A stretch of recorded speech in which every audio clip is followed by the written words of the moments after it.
चेतना का चरमोत्कर्ष भारतीय समाज और संस्कृति में एक गहरी आध्यात्मिक और बौद्धिक क्रांति का प्रतीक है।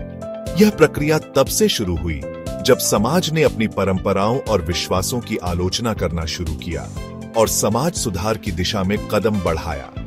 भारतीय समाज में चेतना की यह यात्रा आर्य समाज, ब्रह्म समाज, स्वामी विवेकानंद के रामकृष्ण मिशन और महात्मा गांधी के प्रैक्टिकल वेदांत के माध्यम से एक ऊंचाई तक पहुंची। आर्य समाज के संस्थापक स्वामी दयानंद सरस्वती ने भारतीय समाज में धर्म और तंत्र की जड़ता को चुनौती दी। उन्होंने वेदों की ओर लौटो का उद्घोष किया और भारतीय समाज में व्याप्त अंधविश्वास, मूर्ति पूजा और सामाजिक भेदभाव के खिलाफ आवाज उठाई। उनका उद्देश्य एक ऐसे समाज की स्थापना था जहां सत्य, न्याय और मानवता का सर्वोच्च स्थान हो। ब्रह्म समाज की स्थापना राजा राममोहन रॉय ने की थी। उन्होंने भारतीय समाज में फैले अंधविश्वास, बाल विवाह, सती प्रथा और महिलाओं की असमान स्थिति के खिलाफ संघर्ष किया। उनका उद्देश्य समाज को एकता, शुद्धता और धर्मनिरपेक्षता की दिशा में मार्गदर्शन करना था। ब्रह्म समाज ने भारतीय समाज को जागरूक किया कि उसे अपने धार्मिक विश्वासों और परंपराओं पर पुनः विचार करने की आवश्यकता है। स्वामी विवेकानंद ने भारतीय समाज में एक नई चेतना का संचार किया। उन्होंने पश्चिमी सभ्यता और भारतीय संस्कृति के बीच संतुलन बनाने का प्रयास किया।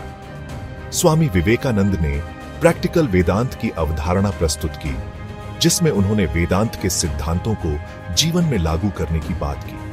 उनका मानना था कि धार्मिकता केवल पूजा पाठ तक सीमित नहीं होनी चाहिए, बल्कि उसे सामाजिक सेवा और मानवता की दिशा में भी कार्यरत होना चाहिए। स्वामी विवेकानंद ने कहा कि उठो, जागो और तब तक मत रुको जब तक लक्ष्य प्राप्त न हो जाए, जिससे समाज में एक नई ऊर्जा का संचार हुआ। महात्मा गांधी ने प्रैक्टिकल वेदांत का अद्वितीय रूप प्रस्तुत किया।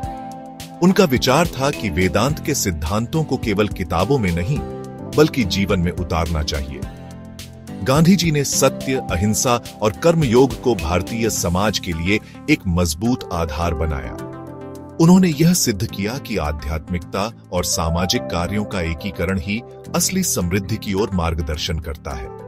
गांधी जी के प्रैक्टिकल वेदांत में केवल व्यक्तिगत मोक्ष की बात नहीं थी, बल्कि समाज के प्रत्येक वर्ग के उत्थान की बात थी। वैष्णवजन तो तेने कहिए, जिन पीड़ पराई जाने रे, यह प्रसिद्ध भजन संत नरसी मेहता द्वारा रचित है और यह संदेश देता है कि जो दूसरों की पीड़ा को समझते हैं वही सच्चे वैष्णव धार्मिक व्यक्ति हैं। इस भजन का गहरा संदेश यह है कि एक व्यक्ति का धर्म केवल आत्म कल्याण तक सीमित नहीं होना चाहिए, बल्कि उसे समाज में व्याप्त दुख और पीड़ा को महसूस करना चाहिए और दूसरों की मदद के लिए आगे आना चाहिए।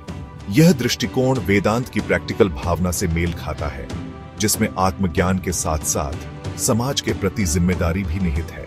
निष्कर्ष, चेतना का यह क्रम और विकास भारतीय समाज को एक नए दृष्टिकोण और दृष्टि का परिचय कराता है।